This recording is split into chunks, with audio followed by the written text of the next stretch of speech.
Assalamualaikum Bapak. Waalaikumsalam. Perkenalkan Bapak, nama saya Rijal Rizky. Saya dari mahasiswa Stikesmi Sukabumi. Nah Bapak, tujuan saya ke sini, saya akan memberikan pendidikan kesehatan tentang diare dengan media leaflet. Nah kurang lebih waktunya 10-15 menit. Tepatnya di sini apa ya? Apakah Bapak bersedia? Ya, saya bersedia. Baik, bila bersedia, mari kita mulai apa ya? Ya. Nah Bapak, saya ingin nanya keluhan utama yang Bapak rasakan sekarang apa ya? Kalau keluhan sih saya buang air besar terus ya, udah 5 kali. 5 kali ya? Ya, Nah, kalau boleh saya tahu, Bapak sering makan makanan yang gimana Bapak? saya makan paling yang pedas-pedas yang kayak gitu. Terus ya? Asam ya.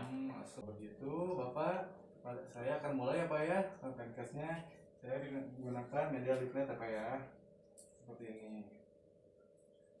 Nah, Bapak kelihatan tidak Pak? Ya, kelihatan. Kelihatan ya. Nah, di sini ada pengertian diare apa ya? Di sini ada diare adalah suatu penyakit yang ditandai dengan perubahan bentuk dan konsistensi tinja yang lembek sampai mencair dan bertambahnya frekuensi buang air besar yang lebih dari biasa, yaitu 3 kali atau lebih dalam sehari, yang mungkin dapat disertai dengan muntah atau tinja yang berdarah. Nah, di sini juga ada faktor penyebab terjadinya diare. Yang pertama itu ada efek samping obat-obatan tertentu. Nah, yang kedua ada faktor malabsorpsi. Malabsorpsi ini pada zat yang mengandung karbohidrat, lemak, dan protein. Nah, yang ketiga ada konsumsi alkohol dan kopi yang berlebih. Nah, Bapak, saya mau bertanya Bapak, apakah Bapak minum alkohol atau kopi? Paling kopi. Kopi.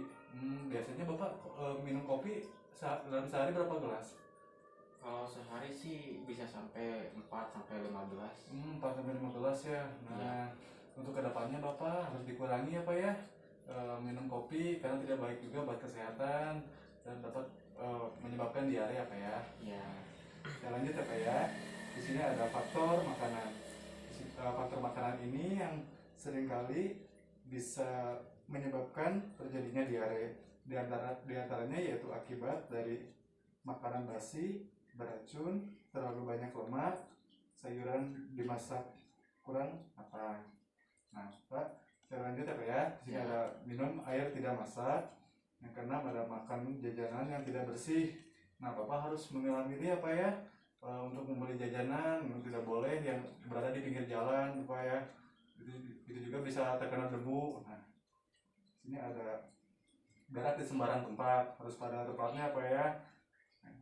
Di sini ada makanan dengan tangan kotor. Nah, di sini juga Bapak harus mencuci tangan terlebih dahulu sebelum makan karena terdapat kuman atau bakteri di tangan kita ya Pak ya. Harus cuci tangan dulu di air yang mengalir. Nah, di sini ada faktor psikologis. Faktor psikologis ini ternyata juga berpengaruh kepada angka kejadian dari diare. Di antara faktor psikologis yang mempengaruhi terjadinya diare adalah rasa takut, cemas, dan gelisah.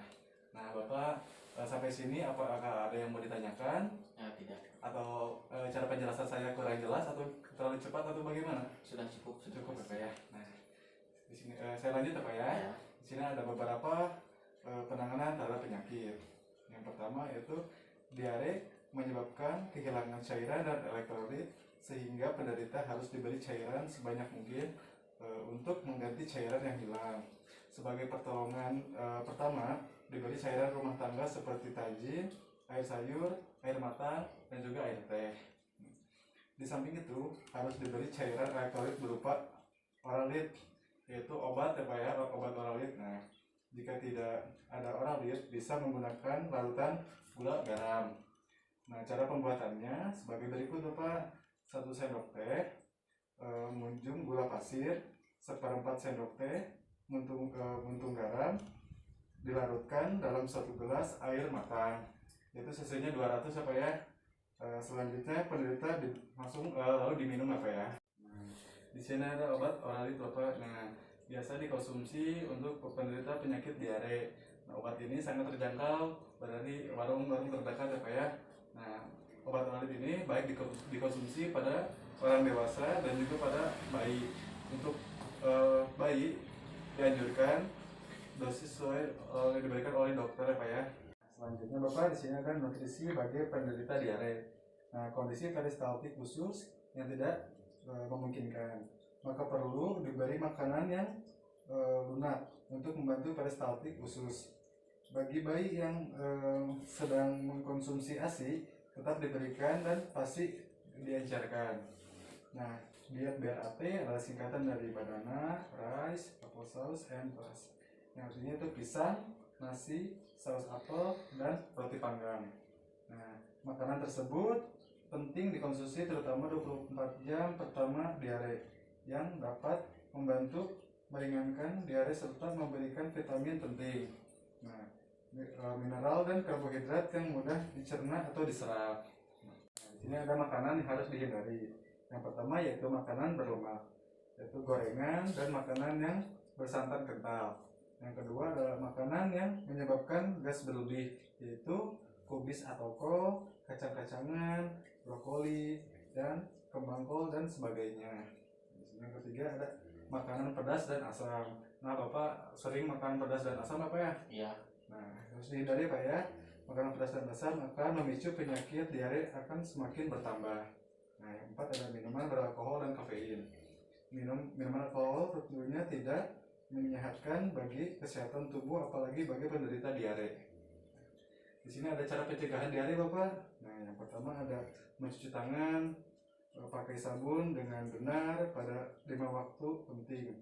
Yang kedua ada minum air minuman sehat atau air yang telah mendidih. Nah, ketiga ada pengolahan sampah yang baik supaya makanan tidak tercemar oleh serangga. Yang terakhir di sini ada membuang air besar dan air kecil pada tempatnya. Nah, Bapak, penjelasan saya sudah selesai apa ya? Apakah penjelasan saya sudah dimengerti, Bapak? Alhamdulillah sudah dimengerti dengan baik ya. Oh, baik ya. Cepat. Nah, untuk bahan evaluasinya saya ingin menanyakan beberapa soal apa ya? Coba Bapak sebutkan faktor penyebab terjadinya diare. Kalau faktor penyebab diare sih yang saya tangkap tadi ya, ada efek samping dari obat-obatan, terus makanan yang kurang bersih, sama berak di bukan tempatnya. Nah, seperti itu Pak. Baik, seperti itu. Bapak boleh saya menanyakan lagi Bapak? Ya boleh. Coba Bapak sebutkan cara pencegahan terjadinya pencegahan diare. Kalau pencegahannya yang pertama cuci tangan ya Pak ya, mencuci tangan dengan sabun. Yang kedua buang air besar dan air kecil pada tempatnya. Kemudian mengolah sampah agar lingkungan bersih dan makanan tidak tercemar oleh serangga. Ya, baik Bapak. Berarti Bapak sudah mengerti apa ya? Apa yang sudah saya jelaskan tadi? Ya. Nah, Bapak, bagaimana perasaannya Bapak setelah saya menjelaskan tentang informasi tentang diare, Bapak? Alhamdulillah setelah saya setelah melakukan podcast kepada saya sudah tahu diare itu seperti apa, faktor penyebabnya seperti apa, dan pencegahannya juga seperti apa, saya sudah tahu. Baik Bapak, Bapak memperhatikan apa ya? Ya. Nah, Bapak untuk tindak lanjutnya untuk minggu depan saya akan kembali lagi ke sini Bapak untuk mengkaji tentang diare apa ya? Ya. Nah, tempatnya di sini Bapak, waktunya kurang lebih 10 sampai 15 menit lagi Bapak. Nah, apakah Bapak bersedia? Ya, saya bersedia. Baik, Bapak ya. Bila tidak ada lagi, saya izin pamit Bapak. Ya. Assalamualaikum. Waalaikumsalam.